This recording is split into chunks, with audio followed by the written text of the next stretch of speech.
Hello, everyone. Hope everyone is well tonight.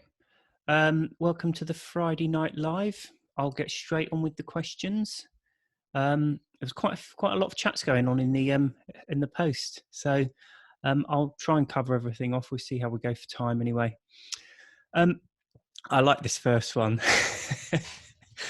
I was wondering what your opinion was on alcohol-containing foods that people generally don't consume for effect, i.e. mulled wine, brandy custard, brandy Christmas pudding, etc. All the usual festive alcohol stuff other than what comes direct from a glass. So this is a really good question. So it's like alcohol in food, basically. What I like is the fact he's put mulled wine in there. I don't quite see mulled wine as anything other than an alcoholic drink. For me, it was just red wine with a load of brandy chucked in it to make it even stronger. So I don't necessarily see that as a food unless you count the tiny bit of orange peel that ends up at the bottom of the glass. I don't think that quite counts. But as for the rest of it, so yes, there's brandy custard, there's brandy on the Christmas pudding, there's brandy butter as well. It's all disgusting. I hate it. And I didn't like it when I was drinking. It just ruins the flavour of food by dumping a load of brandy on it. Even when I was drinking, I would drink to get drunk, or I would eat food for the taste. Mixing the two together was completely pointless and obnoxious as far as I was concerned. So I avoid it. I don't like it anyway. Alcohol has a lower boiling temperature than water. So that's how you distill, that's how you make spirits. You boil it and you capture the vapor because just the alcohol comes up. So you end up with a purer form of alcohol. So that's how you distill and make spirits. So usually when you're cooking with alcohol, most of the alcohol evaporates anyway. Stuff like brandy custard and brandy butter and putting brandy on the Christmas pudding, if you're not lighting it, obviously, tends to have a lot of alcohol in it. As I say, I avoid it because it tastes horrible. I would think if you've given up alcohol, you probably want to avoid it anyway. Shouldn't be a massive problem because mostly people have alcohol-free alternatives for the children, if nothing else. So personally, I avoid it, and I always have done, purely on the fact it tastes disgusting. And that's my take on it. So you do get, so forget those things where they just douse it in brandy for no particular reason. There are other things, like you get alcohol, like you get Yorkshire puddings with beer batter. So they put some batter in the beer, some beer in the batter, and you get like red wine sauce and all the rest of it. Mostly the alcohol evaporates off. Personally, I'm not too bothered about them, and I generally avoid them for flavour, if nothing else. But if it's available, I will eat it, and I've never had a particular problem with it. But the same with like alcohol-free drinks that are 0.5% alcohol or 0.05% alcohol. It's personal choice, really. It is impossible to be 100% alcohol-free. Apart from anything else, there's bacteria inside you that creates minute amounts of alcohol. That's why when the police do alcohol blood tests, it's never 0% because everyone has a tiny amount of alcohol inside them anyway. But it just comes down to personal choice about how obsessive you want to be with it. And also, don't forget there's a physiological part, because when you're drinking heavily for many years, the first drink kicks off the physiological changes that your body goes and becomes hypersensitive to counteract the depressing effects of the alcohol. That's why for most people it's easier not to drink than have the first one, because the first one kicks in with that anxious, horrible feeling as your body starts to recalibrate to in anticipation of an onslaught of alcohol. So you do need to be very careful not to have enough alcohol to spike it in your bloodstream, so to cause that physiological effect. So obviously the next question is, well, how much is that? Nobody knows, and it will differ for each individual. Okay, so if you're not sure, avoid it is the best advice, and that goes for alcohol-free, i.e. very low alcohol drinks as well. If you're not sure, don't have it. Lots of people have it, and that's absolutely fine. But if you're concerned, don't have it at all. That's the easiest option. The next question is breaking the cycle. Have the best intentions every day, but come 2 p.m. in thinking I'd enjoy wine that evening. trying to find a replacement to enjoy, but forget about it come 2 p.m. I use wine as a way to relax. Right. So firstly, you don't forget about it at 2 p.m. It's not that you wake up and think, I'm not going to drink, and then at 2 p.m. you've forgotten that you're not going to drink and you just drink anyway. That's not the thought process. What the thought process is, come 2 p.m. you start thinking that you'd enjoy a drink, then you go down the craving route, and by the time you get home you've caved into your cravings. So let's run through what cravings are again. Cravings are you fantasizing about having a drink, okay? And while you're doing that, it's like having a little internal toddler tantrum with yourself about how you want something, and you're not happy unless you get it. It's not a particularly pleasant thing to go through. And while you're going through it, you're not engaging in what you're supposed to be doing. So, for example, if you're at home supposedly relaxing and you're not relaxing because you're going through this internal debate with yourself, you're not particularly happy. So then you have the alcoholic drink. And of course, you do feel better for having it because you've put an end to that unpleasant internal debate. So you need to look at the reality of what you're doing, because if you're drinking every day, don't forget the physiological side of it. So as mentioned before, alcohol is a chemical depressant, so it decreases or inhibits nerve activity, but your brain doesn't just sit there and allow that to happen. It takes steps to counter it. Your brain tries to maintain a chemical balance, and when you upset that balance, it takes steps to counter that. So with alcohol, it becomes increasingly sensitive so that it can work under the sedating effects of the alcohol. So when the alcohol wears off, you're left overly anxious. And that's what alcohol withdrawal is. And that's what anxiety is, that anxious feeling you get the day after drinking. So when you're drinking every day, the relaxation that you get from alcohol is anesthetizing the withdrawal of the previous dose. So you're being completely conned, because the only benefit you're getting from your daily bottle, glass of wine, whatever it is anesthetizing the unpleasant feeling caused by the previous bottle, drink, glass, whatever it was. And to a second degree, you're removing that unpleasant internal debate, which is the craving. So you're gaining absolutely nothing, and you're spending 10, 15, 20 pounds a day, ruining your sleep, being constantly tired, lethargic, because it also increases your heart rate. When your heart rate goes off, you have less energy generally, you're more inclined to sit down. When your heart rate goes up, your body tells you to sit down and rest to bring your heart rate down. That's why drinkers are always so lethargic and mostly unfit. So you're being completely conned in every possible way there.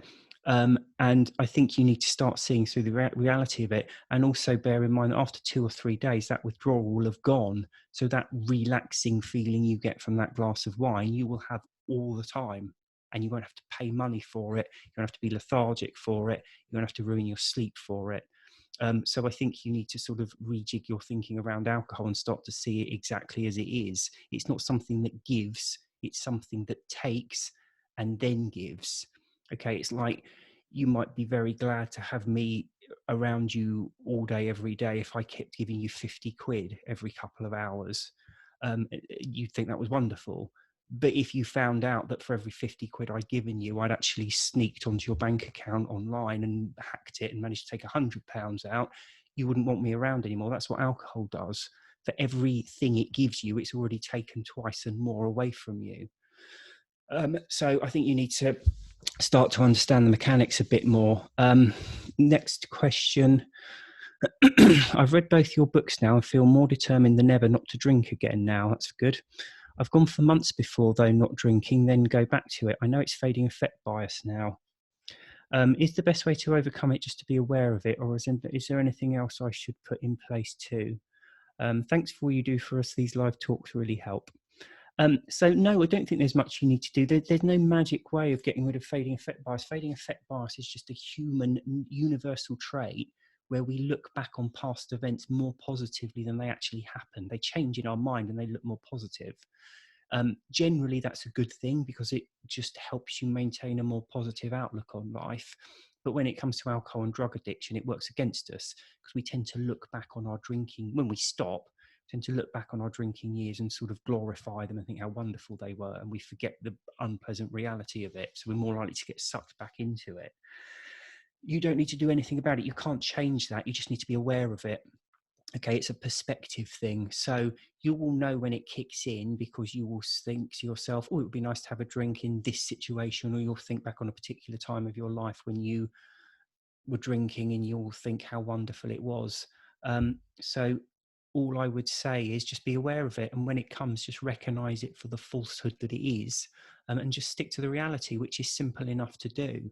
I've always already spoken about it to a degree, but it's covered off in immense detail in the books. But it all comes back to that same thing, that everything alcohol gives you, it's already taken a load from you. So it's a completely false economy. The next one, I'm struggling with relationships while being alcohol free. My best friend is mourning not being able to drink and talk a bit of crap, his words. My wife misses us sharing a drink together in the evening. I'm okay with not drinking and know their thoughts are just fantasy, but I do feel a bit detached from them both. Any thoughts on how I can articulate what I'm doing without sounding preachy? The reason for the question is that I can't seem to communicate it right. I either come across preachy or ambivalent. So, yeah, well, he goes on to say, I'm sure you're right with the issue. It shines a light on others drinking and makes them feel uncomfortable, which it certainly does. I don't think either of them have been difficult. They just don't get where I am and can't understand what I'm doing, as I've never looked like it was an issue before. So that's a really good question. I'm not sure I'm going to be able to answer it to any great degree, because it sounds to me like it's a communication issue and how you speak to other people about these things. I would say to them quite simply that you just weren't enjoying your drinking anymore. You weren't happy with it, and you feel much better for having stopped. You could, again, direct them to the website for a bit more information, because Alcohol Explained was never meant to be just for people who consider they have a problem with drinking. It was always meant to be for anyone. I kind of liken it to make this, so we go through life and we make decisions, and we make the best decisions we can based on the information we have at the time. You're more likely to make a correct decision if you have all the correct information in front of you at any one time. Okay, if you're missing bits of information, or if the information you've had is correct, you're more likely to make a bad decision. So Alcohol Explained, one of the reasons for it was just to set everything out as I see it, so that people have got all the information around alcohol, what it does, but crucially what it doesn't do, so they can go away and make their own. I don't tell people not to drink or whatever. It's just to give people information to make their own decisions. So you could always try and tell them why you've quit. I don't drink anymore because I just don't think it gives me anything. You can go out with people and drink with them. It is possible. So you can go out with people and just chat. But the problem with alcohol is because it intoxicates, when one person is drinking and someone else isn't, there tends to be a bit of disparity on a meeting of minds, because one person, it's the same as if someone took LSD and the other person didn't. As soon as someone starts being under the influence of a drug, it becomes difficult to communicate with them. And really, that's why people like you to keep drinking. It's because they want to drink and they want someone drinking with them. It's not as much fun doing it on your own. But in the same way, that's not your problem, that's their problem. Because most people in our society drink, it's seen as the non-drinker's problem. But don't forget what it is. In its simplest, it's drug addiction. And people who have stopped drinking have decided they don't want their lives controlled by a drug anymore. So it really is that simple. So I feel like I haven't answered the question properly, but unfortunately it's a communication issue. It's how you speak to your friend and your wife. I mean, as I say, the best thing I can say is try to just say to them, I just don't think it's serving me anymore. I don't want it anymore. And if you can try and explain why, you might even tempt them into trying a bit of sobriety and seeing how they like it. Someone's put, as you possibly know, I've been commenting and asking questions since you began the lives. Do you know, William, I think you may have covered all the topics I was concerned about now. I can retire now. I want to thank you for your time and effort in doing these lives. I may not post any more questions, but we'll keep watching for reinforcement. And if I think of anything, I will ask, as I know you will always answer. Thank you isn't really enough. You have helped save my life. Well, fantastic. Thank you for posting that. What I will say is next week, I'm going to change things slightly. Some of you may know Simon Chappell. He is a sober coach. He's very closely worked with Annie Grace. He's written a couple of his own books. I'm friends with him. He very kindly invited me to speak on his Facebook group, so I've reciprocated. So he'll be here next week. So I thought I'd, depending on how the technology goes, try and have a guest on, because I thought it might mix things up anyway. And if it goes well, I can think about then having other guests on. And do give me feedback about whether you prefer a guest or just me talking or whatever it is. It kind of felt like I've almost done the me sit there talking as a monologue for an hour to death. So it might help to chop and change things. So I'll try that next week anyway. And we'll see how we go with that. The next one's a really interesting one. What is your take on coffee? So I quit coffee purely because I found it wasn't serving me in the same way that alcohol wasn't, in that you kind of think it's really nice to have a cup of coffee, but I've got young children and I find that I would get up and have a cup of coffee and I'd be much, much more likely to get irritated by them.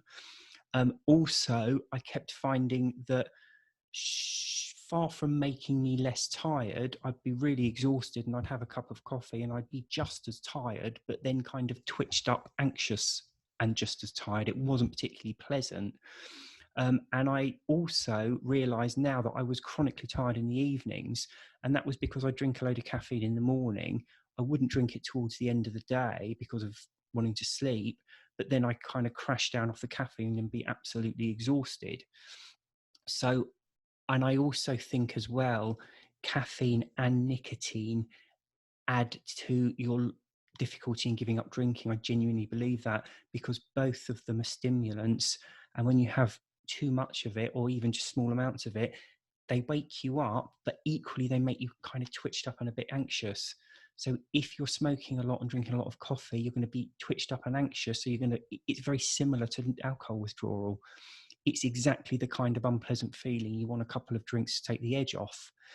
So for all of those reasons, I mean, I cut out coffee a couple of years ago, so it was way after I'd stopped drinking. But I do find I'm less exhausted towards the end of the day. I'm not as short-tempered as I was. I haven't managed to cut out caffeine entirely. I still drink tea and green tea.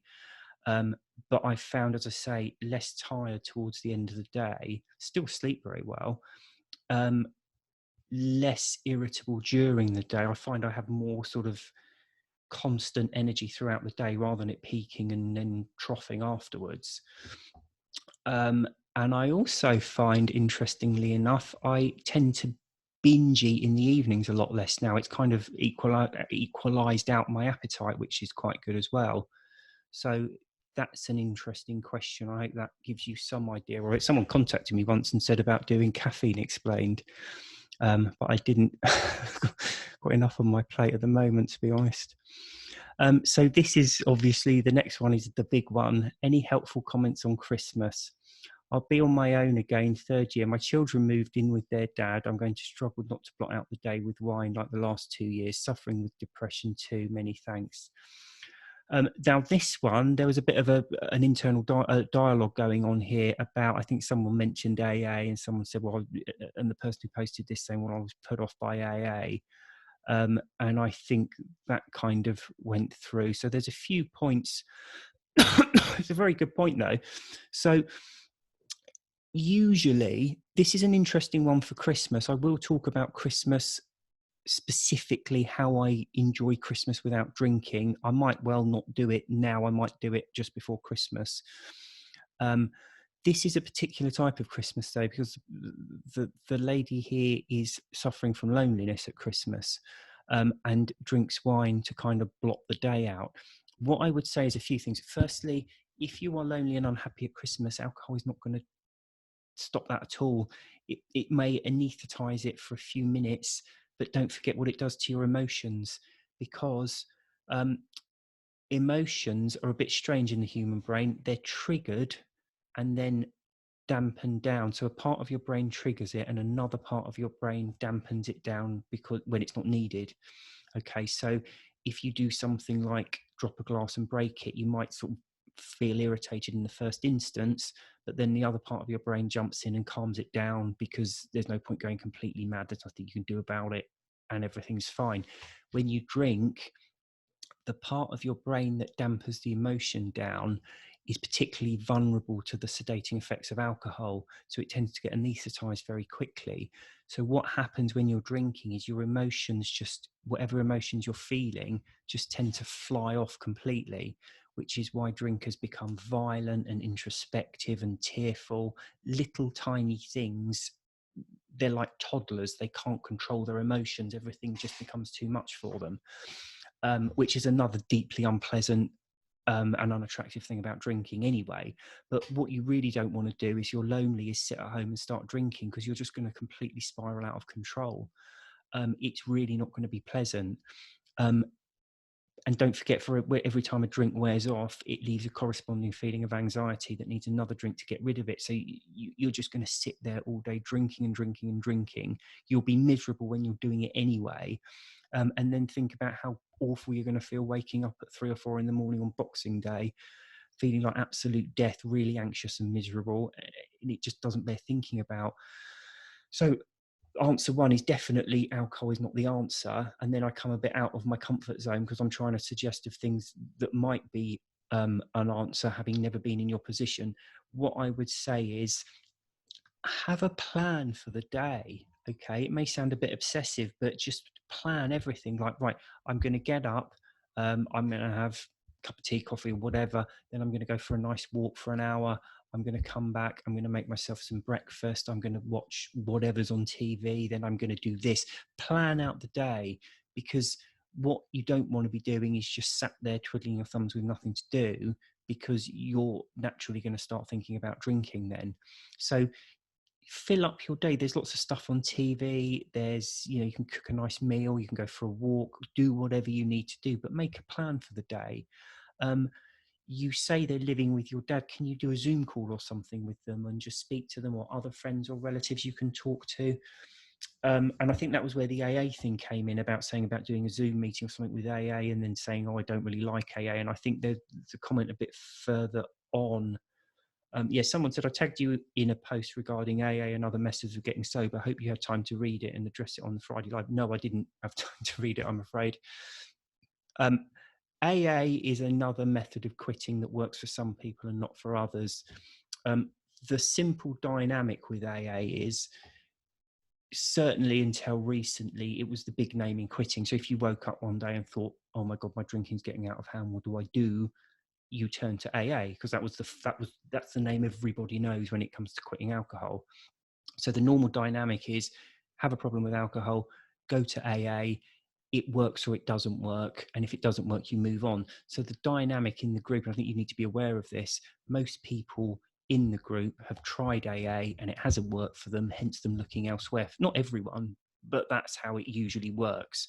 So when people post something that's very pro AA, you haven't got a problem with it, but you need to bear in mind you're probably going to get a bit of backlash, because we have people in the group who have had very bad experiences of AA. So I went to AA in 2 separate stints. One of the groups was, in fact, both of the groups were good. I liked both of them. The second one was absolutely fantastic. It was really positive, really friendly, really nice, but you do get some strange and unpleasant people there. I remember a share, because how it works is you get someone kind of talking at the beginning, and then everyone has a chance to sort of chip in and say their bit. And I remember someone being like, the person doing the main talk was really aggressive about, basically, get out of here if you're not working the steps and going to the meetings and blah, blah, blah, like really kind of aggressive and unpleasant. And I think that's the problem with AA. There's good meetings and there's bad meetings, and there's good people in it and there's bad people in it. And the thing that, you don't get this everywhere, but there's a worryingly large number of people who are in AA who don't like you reading anything that isn't AA, which is a bit worrying, because why on earth would you stop someone reading a book and getting new ideas? Because worst case, they don't work for you, you've lost nothing. But best case, there's something in. I don't think I've ever read a quit lit book and not had something in there that I took away from it. So that's the worrying thing. But as I say, there's lots of good AA meetings as well, and there's a very mixed bag of it. So that's my take on AA for what it's worth. The next one, I got into the habit of drinking most nights, 2 to 3 glasses, and have been attempting to change this over quite a while. I didn't drink the whole of November. Lockdown, lack of social occasions really helps. Then had 2 glasses of Prosecco last night, which I didn't particularly enjoy. But for some reason, I can't imagine not drinking again. Does this cognitive dissonance go away? I love listening to your lives, and your attitude and books have been a game changer for me. So big thank you for all you do and your common sense approach, really helpful. So the cognitive dissonance doesn't just disappear of its own accord. You have to do a bit of work around it. Okay. The key issue here, I think, is getting to grips with the I'm never going to drink again. It's a big thing, and hence AA coming out with the 1 day at a time. But the problem is, if you're doing that 1 day at a time and you're not really committing to a life of sobriety, there's a temptation. So for me, one of the big things about quitting drinking, it's not just about not drinking again, but when you drink, you become very conditioned when something bad happens to have a drink to take the edge off it, and it becomes your main coping mechanism. So life has its ups and downs for everybody. And when you're drinking, you tend to deal with the ups and the downs, but particularly the downs by taking drinks. So if you have a bad day at work, you come home and you open a bottle of wine or have a few beers or whatever it is. And that becomes your coping mechanism. So part of stopping drinking is developing new coping mechanisms. So saying this something bad will happen to me, I'm going to meditate, talk to a friend, read a book, go for a run, and develop new ways of dealing with life. Okay. What you can end up doing if you're not committing to never drinking again is just sitting there and being miserable and waiting until you can drink again. And that's kind of a mental state you can get into. So it's like, I've had a bad day at work, I can't drink. Just sit here, because you're not really doing anything, because at some point you're going to drink again. And that's when you're going to, if you like, help yourself and relieve. And it's the same with social occasions. Instead of going to a social occasion and thinking to yourself, right, I'm never drinking again, how do I go about enjoying this without alcohol? You've got a different mindset. You're thinking, I'll probably be drinking at some point in the future, so I'll just suffer social occasions now until I can drink again. And that's the problem with not getting to grips with it. Why would you have a problem with not drinking again? That's what you need to drill down to. Alcohol is a carcinogen. It's a drug. It kills living things. We use it to disinfect because it kills living things and it kills us. That's why you get throat cancer when you drink, because the constant acting of alcohol in your throat causes it to become cancerous. It's bad for you. There's no safe amount to drink. Even small amounts are as bad for you. It's nothing. It doesn't give you anything. It makes you feel slightly dulled and confused before leaving a feeling of anxiety, which you then needed another drink to get rid of. Again, remember what I was saying about, how glad you'd be if I was there giving you 50 quid a few times a day, but how annoyed you'd be if you realised I was hacking into your bank account, taking out £100 for every 50 I gave you. That's what alcohol's doing. You need to see things differently. You need to be pleased to not drink again. And to be done with the whole miserable mess, to be honest. So again, it's working on changing your mindset, I think. Drinking and driving, not a legal question, counsellor. If someone builds up a high tolerance to drink, what about their physical ability to do things like drive? Does their tolerance level in any way similarly compensate, or is the amount of alcohol consumed in relation to our physical abilities unchangeable regardless of tolerance? So this brings us on to a slightly more delicate point, in that, so we tend to think of drinking. So when we have a drink, it makes us feel slightly relaxed and it makes us feel slightly intoxicated. And so the more you drink, the more dulled and out of it you feel, and the more intoxicated you get. So it has two effects. It's intoxicating and relaxing. Okay. And we always tend to think of these as just part and parcel of the same thing, but you need to start thinking about them separately, because on the one hand it relaxes and on the other hand it intoxicates. And the reason you need to think about them separately is because they run their course at different times. So the relaxing effect wears off very quickly, whereas the intoxicating effect lasts longer. Okay, so when you have a drink, so you go to a party and you're a bit nervous and you think, I want a couple of drinks to relax. So you have a couple of drinks and you're 2 drinks relaxed and then you're 2 drinks intoxicated, okay? When those 2 drinks wear off, the relaxing effect of them will wear off quite quickly. The intoxicating effect won't. So when the relaxing effect wears off, leaving a corresponding feeling of anxiety, you'll take another couple of drinks to get rid of that anxiety, but you'll now be 4 drinks intoxicated and 2 drinks relaxant. And that's how you become increasingly intoxicated. When you become able to tolerate more and more alcohol, the relaxation wears off quicker. You become better at tolerating the intoxication, but it still runs at a different time. Okay, so people can have 15 or 20 drinks. They may be able to function mentally, but they're more impaired, if that makes sense, because it doesn't run to. So it's not that if you were 14 years old and you have your first drink, you can have 2 beers before you sort of conk out. And when you're in your 50s, you can have a bottle of spirits. Okay. It's not that you're less intoxicated, you become better at reacting to certain things. And one of the things that is hugely slowed down is your reaction time. So for things like driving, even people with a very high tolerance are still incredibly dangerous when they get behind the wheel because their reaction times go down. So it's a bit more complicated than just, I can drink a bottle of spirits and I'm fine. You're not fine. You may feel fine mentally, but physically you're quite badly impaired. I hope that made sense. This is an interesting question. Does taking alcohol in essence equal to self-harm, like cutting, for example? The more I read your books and work on undoing the brainwashing around alcohol, the more I realise that wanting to consume alcohol is like wanting to intentionally self-harm.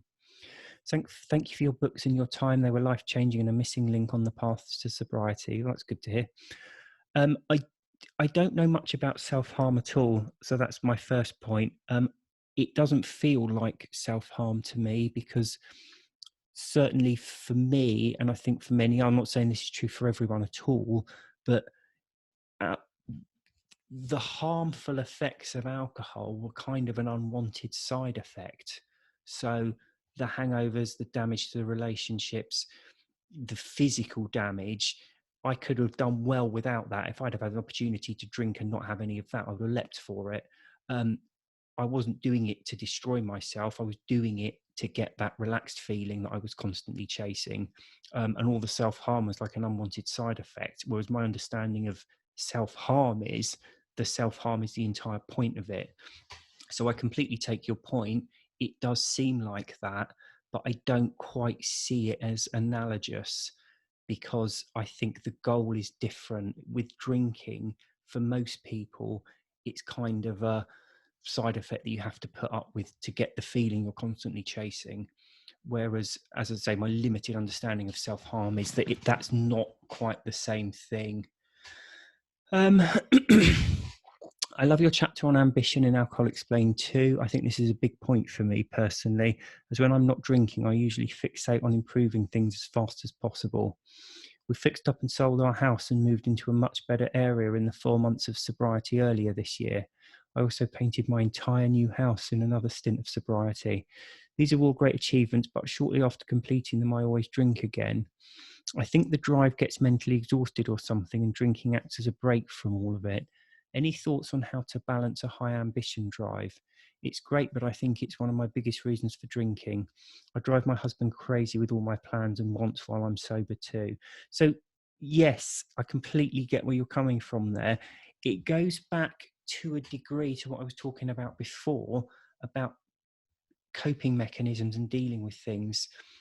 So if you're someone who's constantly looking out for the next thing to do, firstly, drinking to anesthetize it is going to be completely false economy. So don't do that anyway, for all the reasons discussed previously.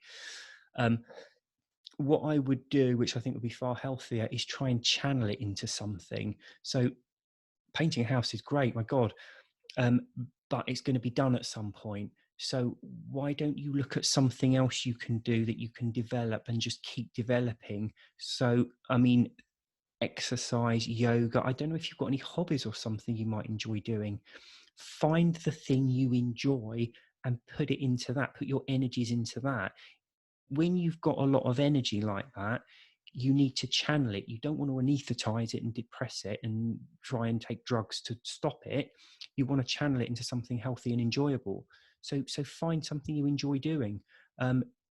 Painting a house is great, but then when it's painted, it's done. So part of your planning to stop drinking, for a lot of us, it will be, how will I cope with the bad times? For you, it will be, right, what projects, hobbies, things am I going to do when I quit? Because I'm going to have all this energy and I want to put it into something. There must be charities that are crying out for people with your drive that you can go and get involved in and try and, do some good. The next one, when can I stop doing the work, reading, podcasts, Facebook groups, etc.? I feel the certainty is there for me that I'm not. So I feel the certainty is there for me that I'm not going to drink. I guess I just don't want to give alcohol any more of my time. I've read Alcohol Explained 1 and 2, along with several other Quit Lit books. My plan is to limit my alcohol-related work to maybe a weekly live and 15 minutes a day on my Facebook group.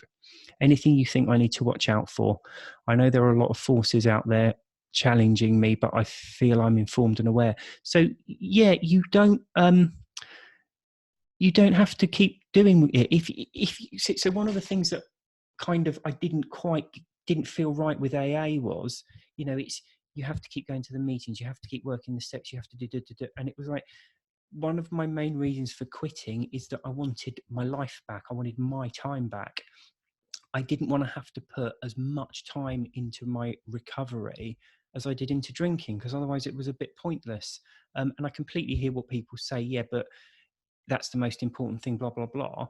But for me, there ought to be a way where you can quit and then get on with your life, because that's the whole point. So if you're at that stage, go for it. Absolutely.